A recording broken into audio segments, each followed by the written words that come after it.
B സിയെ തടഞ്ഞിരിക്കുകയാണ്. B സിയെ തടയുക എന്ന നയമാണ് ഇന്ന് സംഘടന തീരുമാനിച്ചിട്ടുള്ളത്. എന്താണ് ഈ വിഷയത്തിൽ സംഘടനയുടെ നിലപാടെന്താണ്?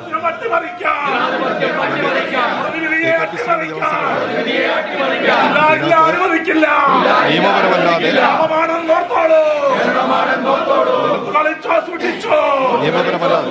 കോടതി വിധിയെ ചോദ്യം ചെയ്തുകൊണ്ട് ബി സി അപ്പോയിന്റ് ചെയ്തത് തീർത്തും നിയമവിരുദ്ധമായതുകൊണ്ട് അതിനെതിരെ സംഘടനകളെ FSCTയുടെ നേതൃത്വത്തിൽ എല്ലാ സംഘടനകളും സംയുക്തമായിട്ട് നമ്മൾ ബി സിയെ തുടർന്ന് ഈ കസേരയിൽ ഇരിക്കാൻ അനുവദിക്കില്ല എന്ന് ഉറക്കെ പ്രഖ്യാപിച്ചുകൊണ്ടാണ് സമരത്തിന്. ഇപ്പോൾ ഇന്നലെ മന്ത്രി ബിന്ദു ഈ തീരുമാനമുണ്ടായത് മണിക്കൂറുകൾക്ക് തന്നെ മന്ത്രി ബിന്ദു അറിയിച്ചത് ഹൈക്കോടതിയെ സമീപിക്കും, ഗവർണറുടെ തീരുമാനം കോടതി വിധി അടക്കം വെല്ലുവിളിക്കുന്നതാണെന്നാണ്. CPM സംസ്ഥാന സെക്രട്ടറി പ്രസ്താവന ഇറക്കുന്നു, മന്ത്രിമാർ രൂക്ഷമായ ഭാഷയിൽ വിമർശിക്കുന്നു. അപ്പോൾ അത്തരത്തിൽ ഒരു നിലപാട് ഗവർണറുടെ ഭാഗത്തു നിന്നുണ്ടാകുമ്പോൾ എങ്ങനെയാണ് ഇതിനെ നിയമപരമായി സംഘടന പ്രതിരോധിക്കാൻ ആലോചിക്കുന്നുണ്ടോ? തീർച്ചയായിട്ടും നിയമപരമായിട്ട് സംഘടന പ്രതിരോധിക്കും. അതിനുള്ള സമയം വേണമല്ലോ. അതിന് തീർച്ചയായിട്ടും നിയമപരമായിട്ട് കോടതിയിൽ നിയമ അനുസൃതം എന്ത് വേണം എന്നുള്ളത് ആലോചിച്ച് സംഘടനാപരമായിട്ട് തീരുമാനിച്ച് മുന്നോട്ട് പോകും.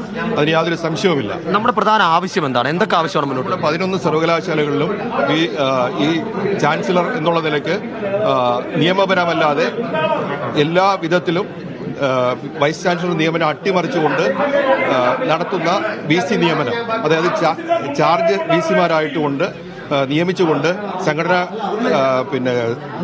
നമ്മുടെ സർവകലാശാലകളെ അസ്ഥിരപ്പെടുത്തുന്ന ഒരു സംവിധാനം ഇല്ലാതാക്കുക എന്നുള്ളതാണ് നമ്മുടെ സംഘടനയുടെ ആവശ്യം. സർവകലാശാല കേരളത്തിൽ വളരെ നന്നായിട്ട് പ്രവർത്തിച്ചുകൊണ്ടിരിക്കുന്ന സർവകലാശാലകളെ അസ്ഥിരപ്പെടുത്തുന്ന തരത്തിലേക്കുള്ള ചാൻസലറുടെ നീതി ഇല്ലാത്ത ഒരു പ്രവൃത്തിയെ ചോദ്യം ചെയ്തുകൊണ്ട് സംഘടന മുന്നോട്ട് പോകും എന്നുള്ള കാര്യത്തിൽ യാതൊരു സംശയവും. രണ്ടാമത്തെ തവണയാണ് ഒരു വൈസ് ചാൻസലർ ചുമതല ഏൽക്കുമ്പോൾ ഒരു പ്രതിഷേധത്തിന് സാങ്കേതിക സർവകലാശാല വേദിയാവുന്നത്. ഏതാനും മാസങ്ങൾക്ക് മുമ്പ് സിസ തോമസ് ചുമതല എടുത്തപ്പോഴും ഇതേ സംവിധാനമായിരുന്നു ഇവിടെ ഉണ്ടായിരുന്നത്. യൂണിവേഴ്സിറ്റിയുടെ ആൾക്കാർ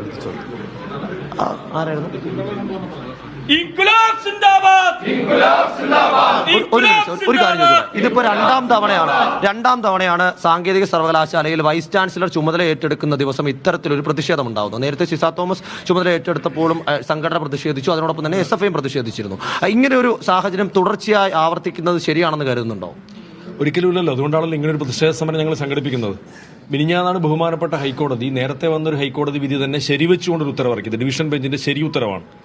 നേരത്തെ വന്ന ഡിവിഷൻ ബെഞ്ചിന്റെ ഉത്തരവിൽ വ്യക്തത വരുത്തണമെന്ന് കേരളത്തിലെ ചാൻസലറായിട്ടുള്ള ഗവർണർ ആവശ്യപ്പെട്ടപ്പോൾ ആ വ്യക്തത വരുത്തേണ്ടതില്ല, പ്രത്യേകിച്ച് വ്യക്തത വരുത്തേണ്ടതില്ല, നേരത്തെ ഇറക്കിയ ഹൈക്കോടതി വിധി തന്നെ സ്പഷ്ടമാണ് എന്നാണ് ഹൈക്കോടതി വ്യക്തമാക്കിയത്. ആ ഹൈക്കോടതി വ്യക്തമാക്കിയത് പ്രകാരം സർക്കാർ നൽകിയിട്ടുള്ള 3 അംഗ പാനലിൽ നിന്ന് വേണം വൈസ് ചാൻസലർ നിയമിക്കാൻ വേണ്ടി. അത് നിരസിച്ചുകൊണ്ടാണ് കേരളത്തിലെ ഗവർണർ ചാൻസലർ ഇന്നലെ ഇവിടെ വൈസ് ചാൻസലർ നിയമിച്ചിരിക്കുന്നത്. അദ്ദേഹം ചാർജ് എടുക്കാൻ വേണ്ടി വന്ന സമയത്ത് അദ്ദേഹത്തിന്റെ കൂടെ അങ്ങോട്ടേക്ക് കയറിപ്പോയതാരാ? RSSന്റെയും BJPയുടെയും പ്രമുഖരായ നേതാക്കന്മാരാ. പോലീസ് ഞങ്ങളിവിടെ തടഞ്ഞു. സമാധാനപരമായിട്ട് പ്രതിഷേധം നടത്തുന്ന ഞങ്ങളെ പോലീസ് ഇവിടെ തടയുകയാണ്. അദ്ദേഹത്തിന്റെ കൂടെ പോയതാരാ? ഇവിടുത്തെ സ്റ്റാഫാണോ?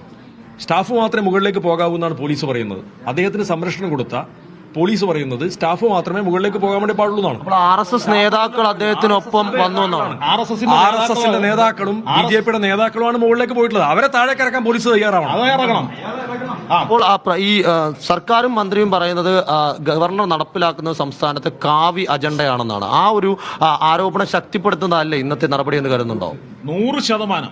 അതായത് ജനാധിപത്യത്തെ അട്ടിമറിക്കുക, കോടതി വിധികളെ അട്ടിമറിക്കുക, ഇതിനെല്ലാം പുല്ലുവില കൊടുത്തുകൊണ്ട് തന്നിഷ്ടക്കാരായ RSSന്റെ ശാഖകളിൽ നിന്ന് എഴുതി കൊടുക്കുന്ന പേരുകാരെ ഈ സർവകലാശാലയെന്നല്ല, ഇപ്പോൾ അടുത്തിടെ കേരള സർവകലാശാലയിൽ പോലും നോമിനേറ്റ് ചെയ്ത കുറച്ച് സെനറ്റ് മെമ്പർമാർ RSSന്റെ ശാഖകളിൽ നിന്ന് എഴുതി കൊടുക്കുകയാണ്.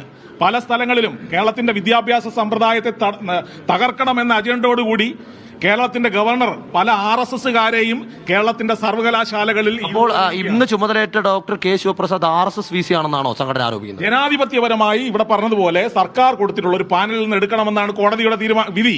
അതിനെ അട്ടിമറിച്ചുകൊണ്ടാണ് അദ്ദേഹം തന്നിഷ്ടക്കാരായത് നിയമിക്കുന്നത്. അതാണ് ഞങ്ങളുടെ പ്രതിഷേധം. അതുകൊണ്ടാണ്.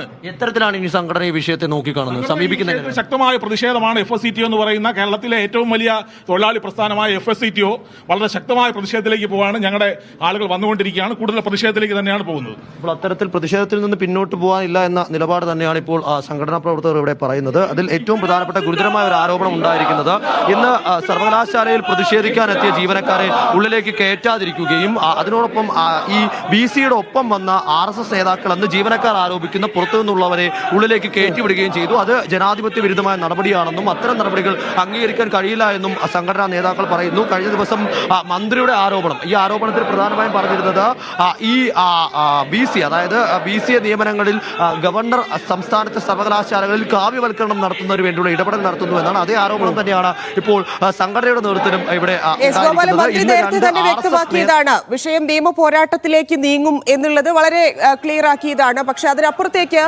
ഒരിടവേളയ്ക്ക് ശേഷം ഗവർണറെ രാഷ്ട്രീയമായി നേരിടാൻ കൂടി CPM-ഉം LDF രംഗത്ത് വരുന്നു എന്നുള്ളത് കൂടിയല്ലേ പ്രതിഷേധത്തിൽ നിന്ന് മനസ്സിലാക്കേണ്ടത്. ഇതെങ്ങനെ തുടരുമെന്നാണ് പ്രതിഷേധക്കാർ പറയുന്നത്?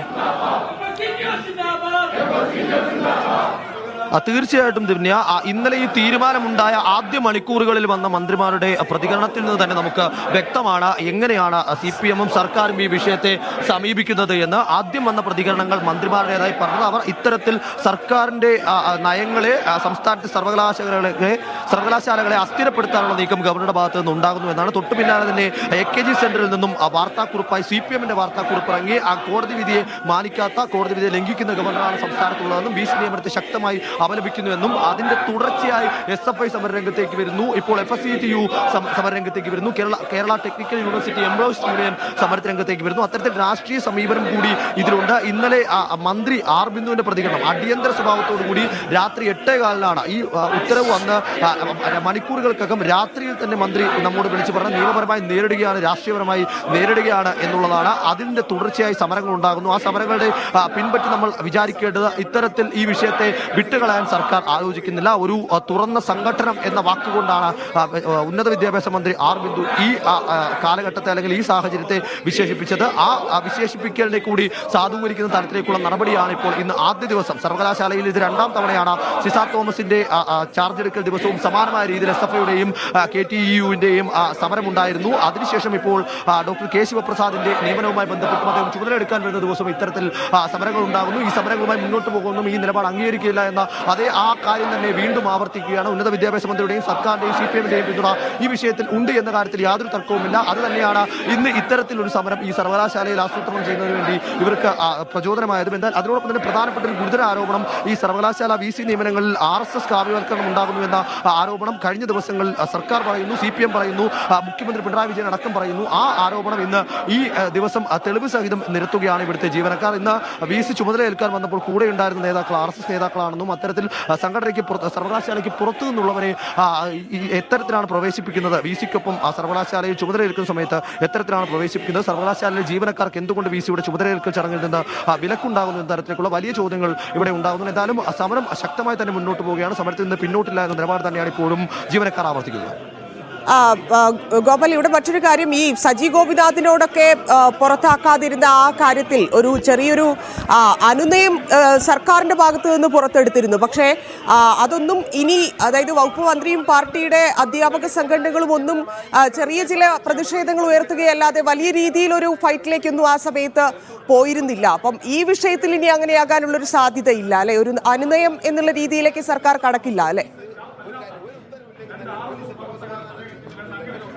ഒരു സംശയവും വേണ്ട, ഈ വിഷയത്തിൽ അനുനയമില്ല, രമ്യതയില്ല, തുറന്ന യുദ്ധം എന്ന പ്രഖ്യാപനം തന്നെയാണ് ഇന്ന് ഉന്നത വിദ്യാഭ്യാസ മന്ത്രി R. ബിന്ദുവിന്റെ ഭാഗത്ത് നിന്നുണ്ടായിരിക്കുന്നത്. ആ പ്രഖ്യാപനം സാധൂകരിക്കുന്ന തരത്തിലേക്കുള്ള ഇടപെടലുകൾ നമുക്ക് തൊട്ടടുത്ത മണിക്കൂറുകളിൽ കാണാൻ സാധിക്കുന്നുണ്ട്. ഇതിൽ പ്രധാന പ്രശ്നം സർക്കാർ നൽകിയ പാനലിനെ പൂർണ്ണമായും വെട്ടിക്കൊണ്ട് ഗവർണർ സ്വന്തം നിലയ്ക്ക് കോടതി വിധിയെ മറികടന്നുകൊണ്ട് നിയമനം നടത്തി എന്നുള്ളതാണ്. അതിൽ സർക്കാരിന്റെ ഏറ്റവും ചൊടിപ്പിച്ച കാര്യം, സർക്കാർ ഈ സജി ഗോപിനാഥ്, മുൻ VC ആയിട്ടുള്ള സജി ഗോപിനാഥ് വിരമിക്കുന്നതിന് മുൻപേ തന്നെ 3 അംഗ പാനൽ ഡോക്ടർ ഷാലിസ് PN-ഉം സജി ഗോപിനാഥ് അതിനോടൊപ്പം തന്നെ മുതിർന്ന അധ്യാപകനായ വിനോദ് കുമാർ ജേക്കബും ഉൾപ്പെട്ട ഒരു പാനൽ സർക്കാർ സർവകലാശാലയുടേതായി ഗവർണർക്ക് സമർപ്പിച്ചിരുന്നു. എന്നാൽ ആ പാനൽ അംഗീകരിക്കാൻ തയ്യാറാകാതിരുന്ന ഗവർണർ വൈസ് ചാൻസലർ നിയമനം ഏകദേശം 1 മാസത്തോളം വൈകിപ്പിച്ചു.